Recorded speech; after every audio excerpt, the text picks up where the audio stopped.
and welcome to 1 p.m. bilingual news on Canal The International. I'm called Nti Morin. Good day, Mariam Lugman. Bon après-midi, Morindi. À la une de ce 13h bilingue, un grave incendie s'est déclaré dans les locaux de l'IRAD, station Garoua, c'est dans le nord Cameroun. On parle des flammes d'une extrême violence qui ont consumé à leur passage 10 bureaux administratifs et 5 laboratoires. And Libya's prime minister threatened to bomb a North Korean flank tanker if he tries to exploit oil from a rebel-controlled port. Those are the major stories. The details when we come back.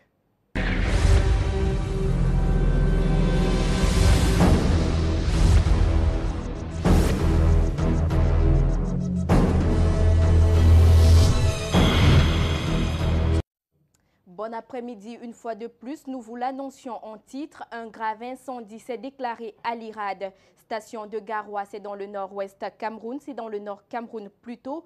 On parle des flammes d'une extrême violence qui ont consumé sur leur passage 10 bureaux administratifs et 5 laboratoires. Heureusement, aucune perte en vies humaines n'est déclarée. La correspondance d'Adamou Saliou, traitée par Guy-Patrick Dika et Linda Tegup. L'Institut de la recherche et du développement, station de Garoua, vient d'être le théâtre d'un grave incendie ce 9 mars. Les flammes d'une violence extrême ont entièrement consumé 10 bureaux administratifs et 5 laboratoires. Les pertes sont énormes. Ils sont également consumés. Et chiffrés comme ça, je ne le pourrais pas, mais ce que je peux dire, c'est que c'est quand même 25 années de travail qui sont partis en fumée comme ça. Ce n'est pas un bâtiment administratif, mais c'est des bureaux de chercheurs, c'est des laboratoires. Donc ça, c'est une grande perte au niveau de tout ce qui est mémoire grise qui était contenu dans... À première vue, le feu est parti d'un poteau électrique à la suite d'un court-circuit. Et le pire s'est produit. Les sapeurs-pompiers, en arrivant sur les lieux, ont tout de même limité les dégâts. Informé de l'incident, le directeur général de l'IRAD est descendu sur les lieux pour constater les faits. Cette station constitue le pivot de la recherche agricole, en particulier dans la zone sèche sur les céréales telles que le maïs et tels que les fruitiers à travers le verger expérimental de Kismatari.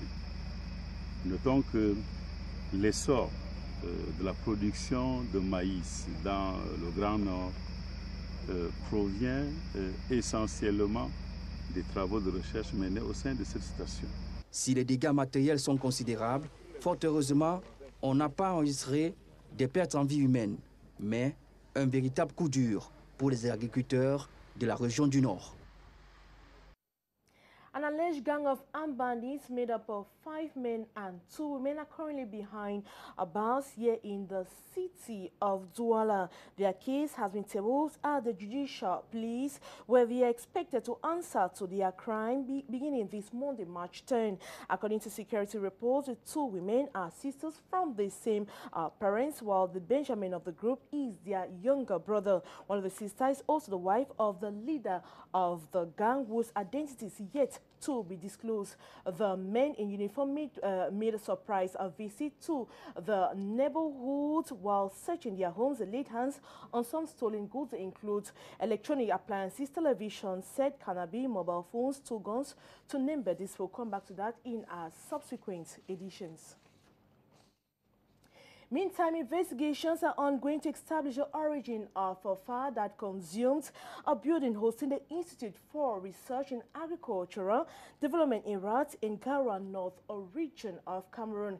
Our reporter Tariq Divine Jr. tells us more.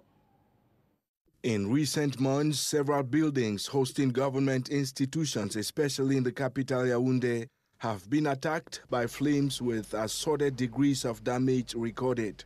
And while observers have been questioning the origins of the usually suspicious flames, the trend appears to be spreading to other parts of the country.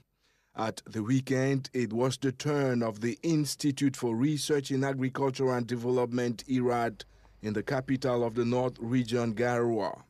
Raging flames early Sunday reduced the institution's laboratories and 10 administrative offices to ashes. Initial explanations point to the fact the fire might have been sparked by a short circuit. According to officials, including Dr. Olinga Basala, the institute's director, as well as Noe Woing, IRAD Director General, on a working trip to the region. The incident will deal a huge blow to agricultural research in the area. Meanwhile, fingers of blame are rising in the direction of the local firefighting brigade, which reportedly arrived the scene late and without water to douse the flames. Restant en société, des membres d'une même famille mis aux arrêts par les éléments du groupement mobile d'intervention numéro 2 de la ville de Douala. 7 présumés braqueurs présentés à la presse ce week-end. Ils sont accusés de cambriolage et de vol à main armée. Le reportage est de Guy-Patrick Dika et Linda Tegue. Les éléments du groupement mobile d'intervention numéro 2 les a présentés au public et à la presse ce dimanche matin comme étant des présumés braqueurs. Parmi eux, on retrouve 5 hommes et 2 femmes. Elles sont grandes sœurs, petites sœurs et le benjamin de la famille. Dans le même groupe a été appréhendé l'amant de l'une des sœurs, chef de gang et 3 autres de ses complices. Le groupe est bien organisé, si bien qu'ils ont commis plusieurs forfaits dans les grandes surfaces et dépôts de boissons dans les zones de Bonamoussadi, Makepe, kilomètre 5, d'après les sources policières. Une perquisition menée dans leur domicile a permis à la police de saisir des objets volés tels que des appareils électroménagers, une vingtaine de téléphones portables, du cannabis, des motos, des munitions et 2 armes à feu. Au dire de la police, ces 2 femmes ont été interpellées pour recel d'armes. Quelques membres du gang sont passés aux aveux complets. Quand il va faire ses cours, il m'appelle, je l'envoie un chauffeur. Parfois, il m'indique où il est, je viens avec un chauffeur. C'est comme ça que je l'ai connu. Vous avez pris les armes chez qui? Chez ma grande soeur. Où? C'était dans quel endroit dans la maison? En haut de la penderie où elle met ses habits. Qui vous a indiqué que c'était là-bas? C'est l'ami de Tuta. Il vous a dit de faire quoi? Il m'a dit qu'il y en a qu'à demander que tu prennes le sac qui est en haut de la penderie, tu peux regarder. Je n'ai pas vu le contenu de ça. C'est quand il pas montré le sac au chef, comme on me dit qu'il y a les armes dedans, il ne connaissait pas. Je sais que je dors avec mon petit frère depuis décembre qu'il est chez moi. Mais comment est-ce que vous habitez là-bas? Vous habitez comment? Nous, on habite dans la même maison. Lui, il est venu pour le travail. Il est venu parce qu'il était en congé. Lui, il dort sur le canapé et moi, je dors sur le lit. Et depuis que je suis avec lui, je peux compter peut-être 2 fois qu'il a passé nuit dehors. Ces 2 fois-là, il m'a certifié qu'il était chez mon autre petite soeur. C'est depuis vendredi dernier que la bande a été prise en filature, alors qu'elle s'apprêtait à opérer dans un supermarché au quartier Cité des Palmiers. 24 heures après, les éléments du groupement mobile d'intervention numéro 2 ont interpellé quelques membres du gang qui ont par la suite dénoncé le reste du groupe. Après les premières exploitations, c'est ce lundi qu'ils seront mis à la disposition de la police judiciaire pour la suite des enquêtes. Women in Garoua North region of Cameroon have celebrated their achievements and turned out massively at the Lamido Hayatu Boulevard to celebrate the International Day of the Woman. Aneta Fiti Some has the rest of that story.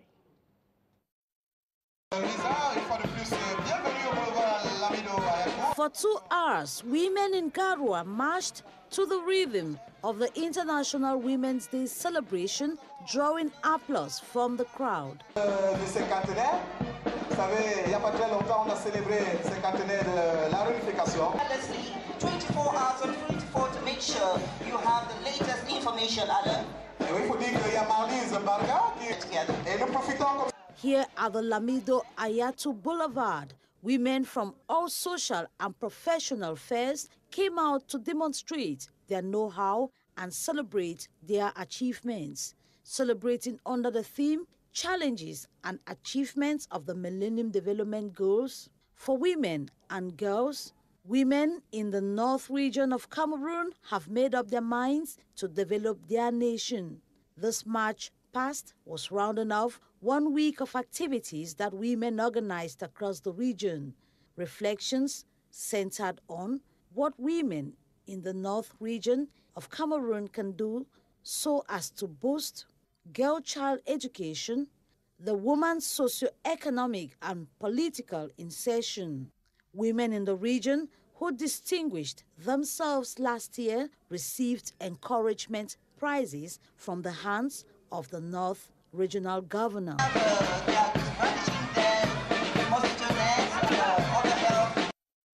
La foi des hommes en tenue s'est ressentie au diocèse d'Ebolova.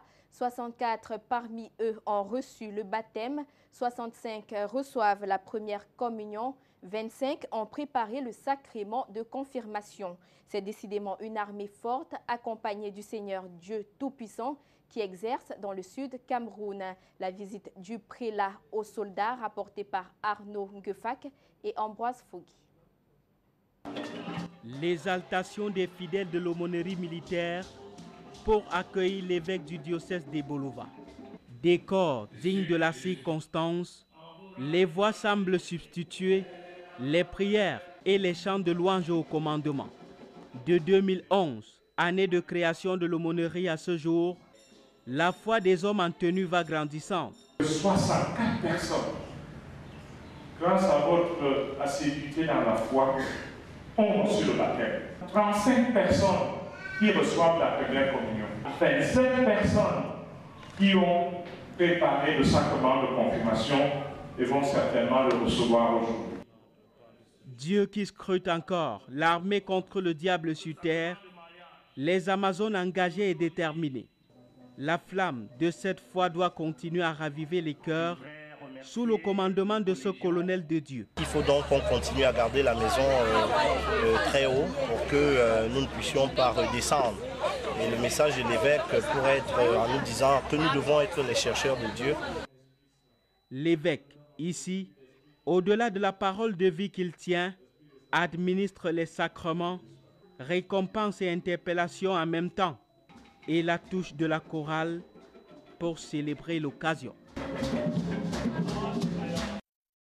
En culture à présent, l'artiste musicien Gebo Solo a émerveillé son public de Douala. Son talent a fait l'unanimité ce week-end, comme nous le montre ce reportage de Guy-Patrick Dika et Roméo Nankou.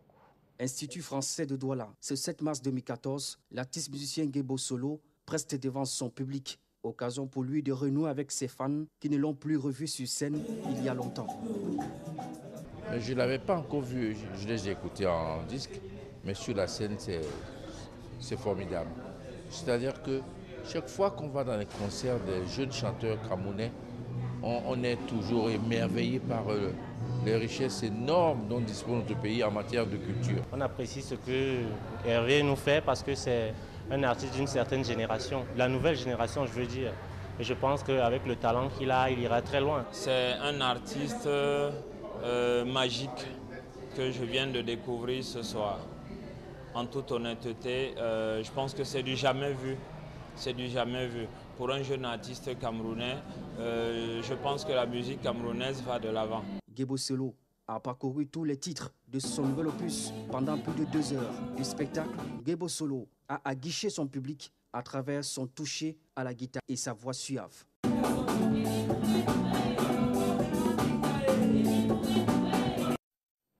Rappelons que Hervé Ngebo est attendu cette semaine à Yaoundé pour un autre concert géant. L'artiste entend communier avec son public de Yaoundé qui ne l'a pas revu sur scène depuis plusieurs années. Ouvrons à présent la page étrangère. C'est avec vous, Maureen. Of course, Mariam Olugman will take you international. We'll go to Libya, where Libya's Prime Minister threatened to bomb a North Korean flank tanker if it tries to export oil from a rebel-controlled port. Earlier, separatist militants said they had started loading oil on the tanker at Sidra port east of Tripoli. We'll come back to that in our subsequent edition. We'll come to talk something else now. We take culture. The French overseas territory of New Caledonia, where Sisha language is gradually gaining ground. It is one of the many native tongues spoken in Caledonia. One of the most, that story with our French overseas television channel, AITV. The Shisha language is one of the many native tongues spoken in the French overseas territory of New Caledonia in the Southwest Pacific Ocean. Today, only about a dozen people still speak the language.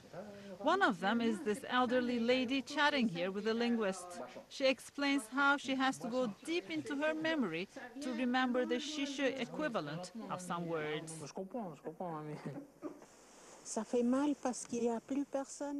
It's a shame because there is practically nobody left to speak with, so I speak to myself. It's sad to say this, but I speak to myself. Sometimes I speak with my cats. I have 2 cats and I speak with them. Once a week, Prosper Poedi works in Nouméa, where he meets with renowned linguist Jacqueline de la Fontenelle, Professor Emeritus of Oceanic Languages at the National Institute of Oriental Languages and Civilizations.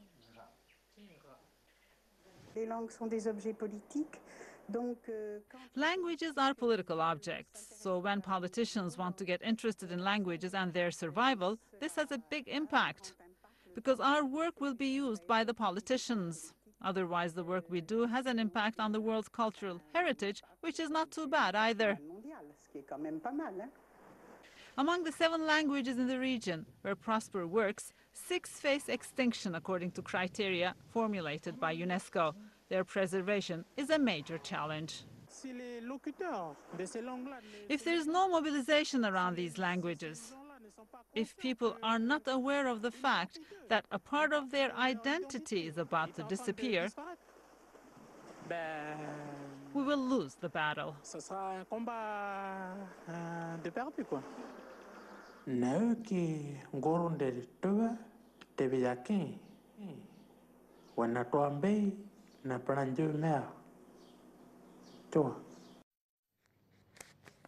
Restons en culture pour parler en Côte d'Ivoire du marché des arts et du spectacle africain qui essaye de revivre 7 ans après une pause forcée par la crise ivoirienne.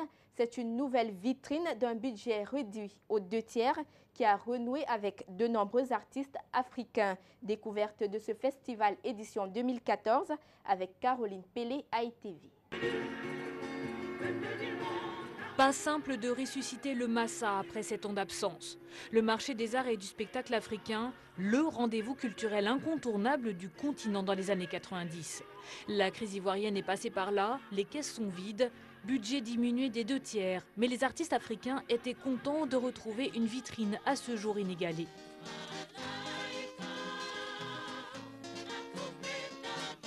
Durant une semaine, des scènes bricolées à la dernière minute ont accueilli des groupes de toute l'Afrique. Comme cette chorale congolaise, un genre musical inédit jusque-là au Massa. Cela aussi va faire en sorte que les gens viennent dans notre pays découvrir. Cela aussi fait la promotion du tourisme dans notre pays, du fait simplement de la musique. La culture ne peut pas rester figée. La culture a besoin d'être partagée, d'échanger. Voilà, c'est très important. Problèmes logistiques en tout genre, coupures de courant régulières, des difficultés qui n'ont pas refroidi les managers musicaux, soulagés de pouvoir présenter leurs artistes. Pendant 7 ans, ils sont restés dans les oubliettes. Pendant 7 ans, ils ont travaillé à l'ombre et aujourd'hui, on leur donne l'occasion de se promouvoir. Nous avons pu montrer notre culture, notre manière de danser et puis nous avons aussi vu d'autres pays. Vous savez, c'est un cadre du recevoir et du donner. Donc voilà. Échange culturel. Les tambours du Burundi étaient à l'affiche de la cérémonie de clôture de cette édition 2014. Puis après beaucoup d'attentes, la star très attendue Alpha Blondy est enfin montée sur scène. Le reggaeman ivoirien a refermé le marché des arts et du spectacle africain. Le Massa, certes, renaît de ses cendres, mais on est encore loin du professionnalisme d'antan.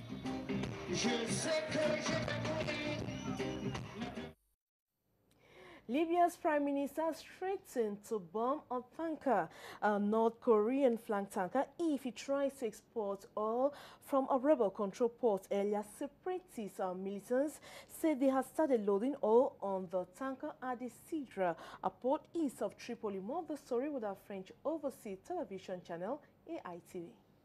In Libya, separatist rebels in the east of the country are challenging the government in Tripoli. Separatist militants are demanding to take charge of oil exports themselves and started to load a North Korea flag tanker on Saturday in Sidra port. Libya's Prime Minister Ali Zaidan said orders have been given to arrest the crew of the tanker and is threatening to bomb if they don't stop. The tanker will be bombed if it doesn't follow orders when leaving. This will be an environmental disaster. Leaders in the east of Libya are calling for autonomy for Cyrenaica, the region that was the cradle for toppling Muammar Gaddafi. They are ignoring threats from Libya's prime minister and continue to load oil onto the boat. We do not accept any threats towards any tanker or ship we are dealing with.